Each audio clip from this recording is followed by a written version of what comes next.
Meditations. Marcus Aurelius, Book 1, Debts and Lessons. 1. My grandfather Varus, character and self-control. 2. My father, from my own memories and his reputation, integrity and manliness. 3. My mother, her reverence for the divine, her generosity, her inability not only to do wrong, but to conceive of doing it, in the simple way she lived, not in the least like the rich.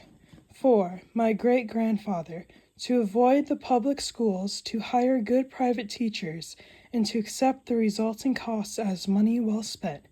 5. My first teacher, not to support this side or that in chariot racing, this fight or that in the games, to put up with discomfort and not make demands, to do my own work, mind my own business, and have no time for slanderers. 6. Diogenetus, not to waste time on nonsense, not to be taken in by conjurers and hoodoo artists with their talk about incantations and exorcism and all the rest of it, not to be obsessed with quail fighting or other crazes like that, to hear unwelcome truths, to practice philosophy, and to study with Bacchaeus, and then with Tandasis and Marcianus, to write dialogues as a student, to choose the Greek lifestyle, the camp bed and the cloak.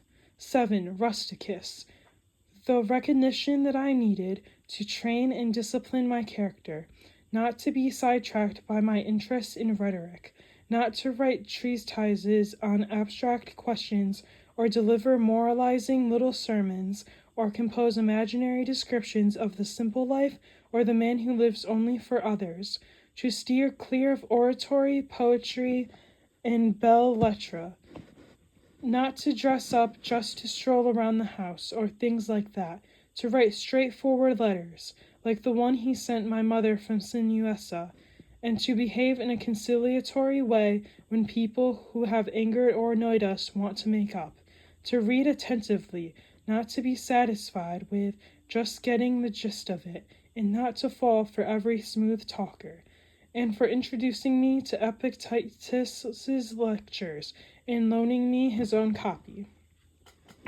8. Apollonius, independence and unvarying reliability, and to pay attention to nothing, no matter how fleetingly, except the Logos, and to be the same in all circumstances, intense pain, the loss of a child, chronic illness, and to see clearly from his example that a man can show both strength and flexibility, his patience in teaching, and to have seen someone who clearly viewed his expertise and ability as a teacher as the humblest of virtues, and to have learned how to accept favors from friends without losing your self-respect or appearing ungrateful. 9. Sextus, kindness, an example of fatherly authority in the home, what it means to live as nature requires, gravity without airs, to show intuitive sympathy for friends, tolerance to amateurs and sloppy thinkers, his ability to get along with everyone. Sharing his company was the highest of compliments, and the opportunity and honor for those around him. To investigate and analyze, with understanding and logic, the principles we ought to live by, not to display anger or other emotions, to be free of passion and yet full of love, to praise without bombast, to display expertise without pretension. 10. The literary critic Alexander, not to be constantly correcting people, and in particular not to jump on them whenever they make an error of usage or a grammatical mistake or mispronounce something, but just answer their question or add another example or debate the issue itself, not their phrasing, or to make some other contribution to the discussion and insert the right expression unobtrusively. 11. Fronto, to recognize the malice, cunning, and hypocrisy that power produces, and the peculiar ruthlessness often shown by people from good families. 12. Alexander the Platonist, not to be constantly telling people or writing them that I'm too busy unless I really am. Similarly, not to be always ducking my responsibilities to the people around me because of pressing business. 13. Catullus. Not to shrug off a friend's resentment, even unjustified resentment, but try to put things right. To show your teachers ungrudging respect, the Domitius and Athenodotus story, and your children unfeigned love. 14. My brother Severus. To love my family, truth, and justice. It was through him that I encountered Thrasea, Helvidius, Cato, Dion, and Brutus, and conceived of a society of equal laws, governed by equality of status and of speech, and of rulers who respect the liberty of their subjects above all else, and from him as well to be steady and consistent in valuing philosophy, and to help others and be eager to share, not to be a pessimist and never to doubt your friend's affection for you, and that when people incurred his disapproval they always knew it, and that his friends never had to speculate about his attitude to anything. It was always clear. 15. Maximus. Self-control and resistance to distractions. Optimism in adversity, especially illness. A personality in balance. Dignity and grace together. Doing your job without whining. Other people's certainty that what he said was what he thought, and that what he did was done without malice. Never taken aback or apprehensive, neither rash nor hesitant, or bewildered, or at a loss. Not obsequious, but not aggressive or paranoid either. Generosity, charity, honesty. The sense he gave of staying on the path, rather than being kept on it. That no one could ever have felt patronized by him, or in a position to patronize him. A sense of humor. 16. My adopted father. Compassion, unwavering adherence to decisions once he'd reached them, indifference to superficial honors, hard work, persistence, listening to anyone who could contribute to the public good, his dogged determination to treat people as they deserved, a sense of when to push and when to back off, putting a stop to the pursuit of boys, his altruism, not expecting his friends to keep him entertained at dinner or to travel with him unless they wanted to, and anyone who had to stay behind to take care of something always found him the same when he returned. His searching questions at meetings, a kind of single-mindedness almost, never content with first impressions or breaking off the discussion prematurely. His constancy to friends, never getting fed up with them or playing favorites. Self-reliance always, and cheerfulness, and his advanced planning well in advance, and his discreet attention to even minor things, his restrictions and acclamations in all attempts to flatter him, his constant devotion to the empire's needs, his stewardship of the treasury, his willingness to take responsibility and blame for both, his attitude to the gods, no superstitiousness, and his attitude to men, no demagoguery, no currying favor, no pandering, always sober, always steady, and never vulgar or prey to fads. The way he handled the material comforts that fortune had supplied him in such abundance, without arrogance and without apology. If they were there, he took advantage of them. If not, he didn't miss them.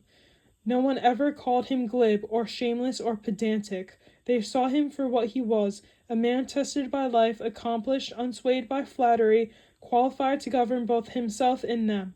His respect for people who practiced philosophy, at least those who were sincere about it, but without denigrating the others or listening to them. His ability to feel at ease with people and put them at their ease without being pushy. His willingness to take adequate care of himself, not a hypochondriac or obsessed with his appearance, but not ignoring things either, with the result that he hardly ever needed medical attention or drugs or any sort of salve or ointment.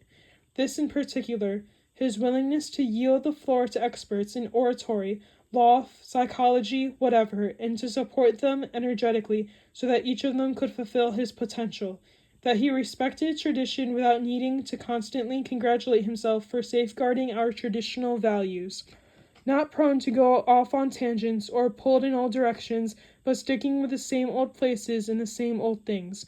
The way he could have one of his migraines and then go right back to what he was doing, fresh and at the top of his game.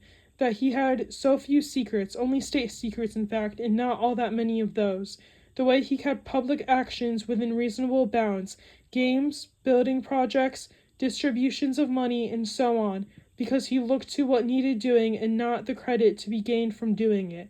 No bathing at strange hours, no self-indulgent building projects, no concern for food, or the cut and color of his clothes, or having attractive slaves. The rope from his farm at Lorium, most of the things at Lanuvium, the way he accepted the customs agent's apology at Tusculum, etc. He never exhibited rudeness, lost control of himself, or turned violent.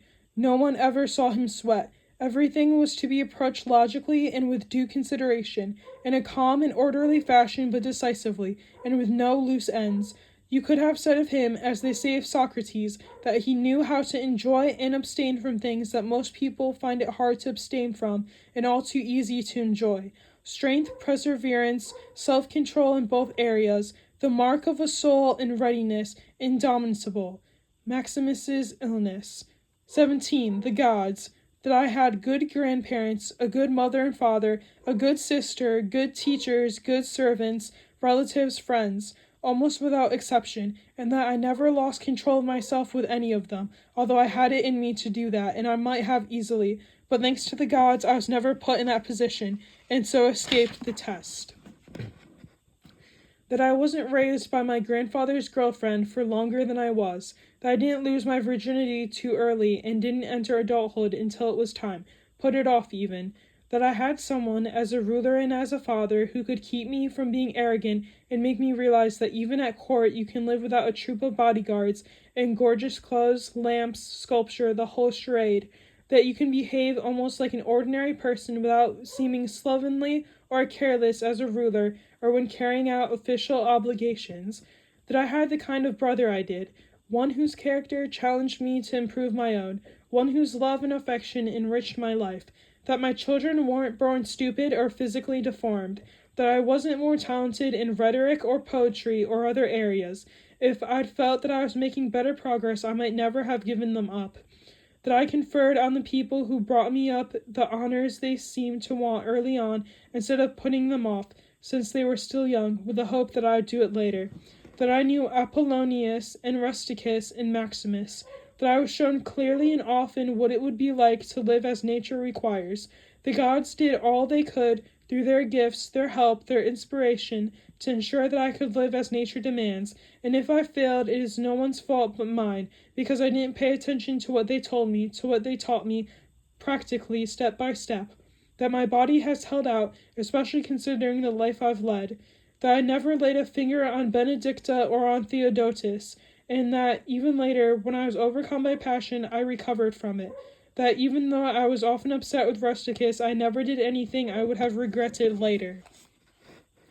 That even though she died young, at least my mother spent her last years with me. That whenever I felt like helping someone who was short of money or otherwise in need, I never had to be told that I had no resources to do it with, and that I was never put in that position myself of having to take something from someone else. That I have the wife I do, obedient, loving, humble. That my children had competent teachers. Remedies granted through dreams, when I was coughing blood, for instance, and having fits of dizziness, and the one at Caeta.